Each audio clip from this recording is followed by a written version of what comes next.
Hi, you're listening to Book Chat with author Vivian E. Moore.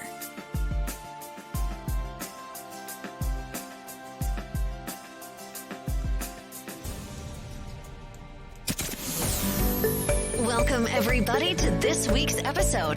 We really appreciate you joining us. This podcast really shows us how we can all learn, live, and thrive off of each other. By sharing our knowledge through our conversations, we will impart some knowledge whilst learning ourselves how to progress even further. Here is your host.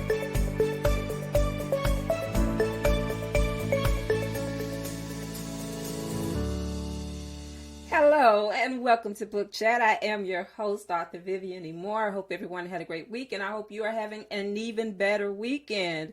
And so I don't mean to impose upon your weekend plans, but you know how we do it on Saturday, each and every Saturday at 6 on Book Chat. So we're going to get straight to today's discussion. But first of all, the title of today's show is Don't Antagonize Me. And the topic is creating compelling story villains. Da, da, da, da. All right. So we know that in the world of storytelling, heroes are, they often take the spotlight. But we know that it's the villains who add the depth and the conflict and the intrigue to the narrative. All right. So a well-crafted antagonist can be just as memorable and essential as the protagonist. So today we will talk about the art of creating story villains that will captivate your audience, okay? And it will leave them both despising and secretly admiring the characters who dare to antagonize your heroes. So first of all, to become the perfect villain, you need to understand your role, all right? And you need to stay in your lane, okay?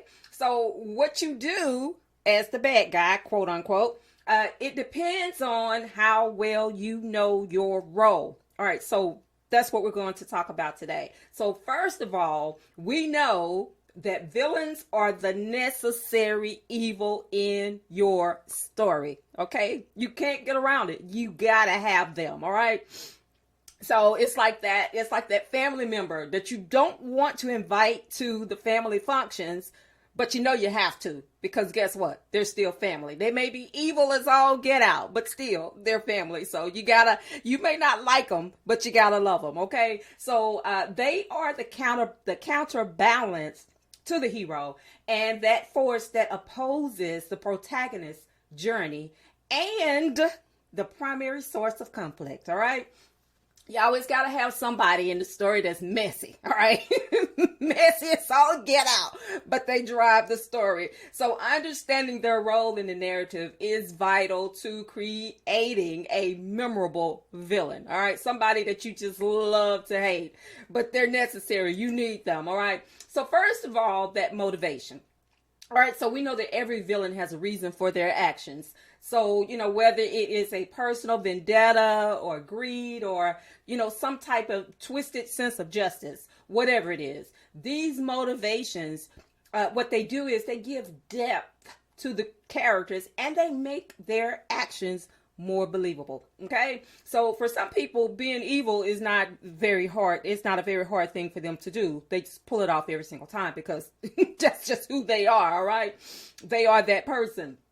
So number two, we mentioned that conflict. So, you have to have that conflict. All right. So a great villain should create significant obstacles for the hero. We hate it, but it's there. It just makes the story that much more interesting when you have someone that's pulling against the grain. All right. So these obstacles, what they do is they drive the plot forward, and that's what we want to happen. So what it does is it forces the hero to grow and evolve throughout the story. All right. So number three is you need that character development. So we know that to have a great character development, whether it is the protagonist or the antagonist, we know that the antagonist, the villain, must also mirror the hero's development. Okay. So you can't have one moving forward without the other. So the more compelling the villain, the more profound the hero's transformation. All right, so they both need to transform as the story goes along. So but still, you need to have that complexity of empathy. So you need complexity and empathy. Excuse me. You need those two things. So anyway, villains should not be one-dimensional. All right, so nobody wants nothing that's flat. You don't want a flat soda. You don't want a piece of cornbread that's flat. You want it to have some substance, right? All right, so we need the villains to be we need them to be dimensional, not one-dimensional, but dimensional. Okay, so they can be. You can write them as dimensional as you want to. They can be that mustache twirling evildoer that we see on television, or you can make them more engaging. And so I'm going to give you a few points to consider. All right. So first of all, give them a backstory. So your villain needs a past, just like the hero needs a past, okay, or has a past. And it can be it can elicit empathy or understanding from your audience. So that doesn't excuse their actions, but it just makes them more relatable. Okay, you can relate to it because, as I said before, we all know somebody who is not the best person in the world, but so that's where the villains come into play. So anyway, number 2, you can the moral ambiguity. So some of the most intriguing villains are those with a twisted sense of morality. Woo! So, and they genuinely believe they are doing the right thing, even in horrific ways. How many movies have we seen, or how many books have we read where, the villain is just so misunderstood? They were trying to destroy the world for the good of mankind, but yeah, whatever. So, anyway, let's move on to flaws and vulnerabilities. All right. So, like heroes, villains should have weaknesses and flaws. They're human. Okay. They are human too. No matter how evil and dirty and low down they are, they're still human. So, these vulnerabilities, it makes them more human and ultimately more compelling. All right. The evil they are, the more compelling they are. Woo, that's one for the books. All right. So, now, let's move on to unpredictability and surprises. So, a predictable villain can be boring. All right, we already know that. So, so try not to write the typical villain in your story. All right, please don't do that because you're going to lose some readers when you do that. You need to make them as compelling and unpredictable as possible. So to keep your audience engaged, you need to introduce unexpected elements into the story. So one way to do that is plot twist. Okay, we can do it through plot twist. So what you do is you subvert expectations by by having your villain change course or reveal unexpected facets of their character. Okay, so maybe they start out good and you don't recognize them as the villain, but later on you start to see some changes that wasn't as obvious in the first beginning. So it makes it more interesting. It makes the story more compelling. All right. So and then you can introduce those complicated alliances. So we know that villains can they can form alliances or rivalries with other characters, which also adds to the complexity of the story. Okay, so it can be a best friend, it can be a mother, it can be a brother, it can be a sister, it can be whoever you want it to be, but still you need those complicated alliances. All right, so number 3 is the character arc. Now, we know how important those character arcs are, or any story arc is for that matter, right? So what you need to do is to consider the possibility of your villain experiencing a character arc, all right? So, they may not necessarily become good, but their evolution can be pivotal in the story. That word always gives me trouble. All right, so anyway, they can be pivotal in the story. I'm going to get it out one way or the other. Just bear with me.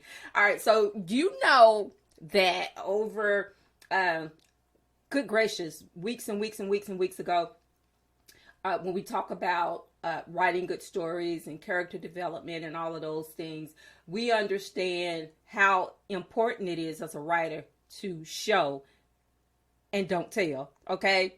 So, rather than simply telling your audience that your villain is evil, Okay, what's the point if you're going to go ahead and, do the spoiler alert at the beginning of the book instead of just letting it move on, and then get to that point to where you don't have to tell the readers, they see it for themselves. All right, so that's an example of show, don't tell.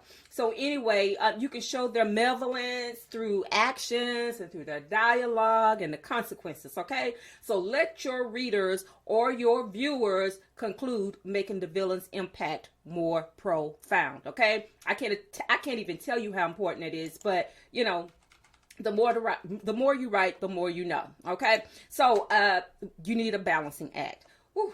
We know how hard that is sometimes to get everything in that perfect balance. It's difficult in real life. So and sometimes through creating stories, it's just as hard. All right, but you need that balancing act. You need it, because remember that while you're creating a compelling villain, and how crucial that is, they should not overshadow your hero. So don't ever do that. All right. So, we want the hero's journey to remain always at the forefront of the story. And, but, we know that the villain, catalyzing growth and conflict is also an important part of that. But they should never overshadow the role of the hero, because that's who we're rooting for, right? We're always rooting for the hero, for the protagonist, and not the antagonist. And, I've read in some stories where the antagonist was so compelling to the point to that, that you were like, you almost liked them. I know that sounds weird, but it was like, oh, wait a minute, this guy's evil, but I like him, but it happens sometimes. Okay. It just happens. But, what I want you to do is keep all of these things, keep them, on your list, write these tips down, if you will, because, every writer that's starting out may not have the gist of this writing game down yet. And for some of us, even though you've been doing it for a very long time, still, overall, perfection or perfecting what you do is necessary, because, we're not perfect. So, and practice makes perfect. At least that's what my mama used to say all the time. She would say, practice makes perfect. So I do believe that. Whether or not you ever get to that, that perfect, but you're working toward that goal. You want to make it as close to perfect as you can get it. I always say that, make it as close to perfect as you can get it. And, because that's what you want to do. You want to put your best foot forward. All right. And that includes when you're writing, about the antagonist. We just hate that word, right? I don't know how you feel about it, but, I remember when I was in elementary school and my brother was like 3 grades ahead of me, but we went to the same school. He was bullied. This is serious, okay? Bullying is serious.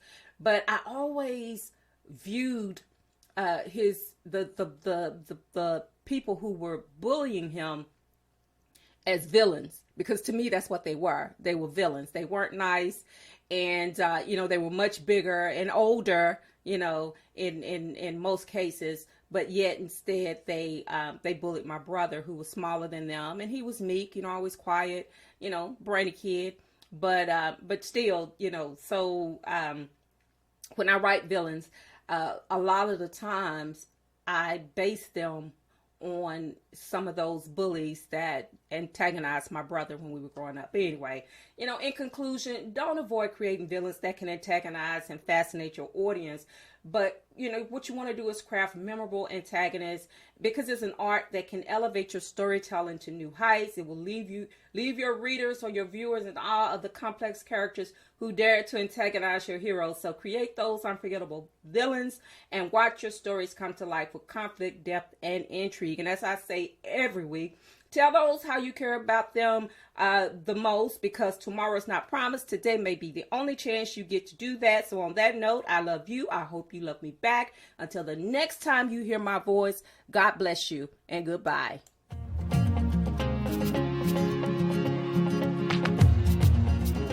Loved what you've heard on this week's episode?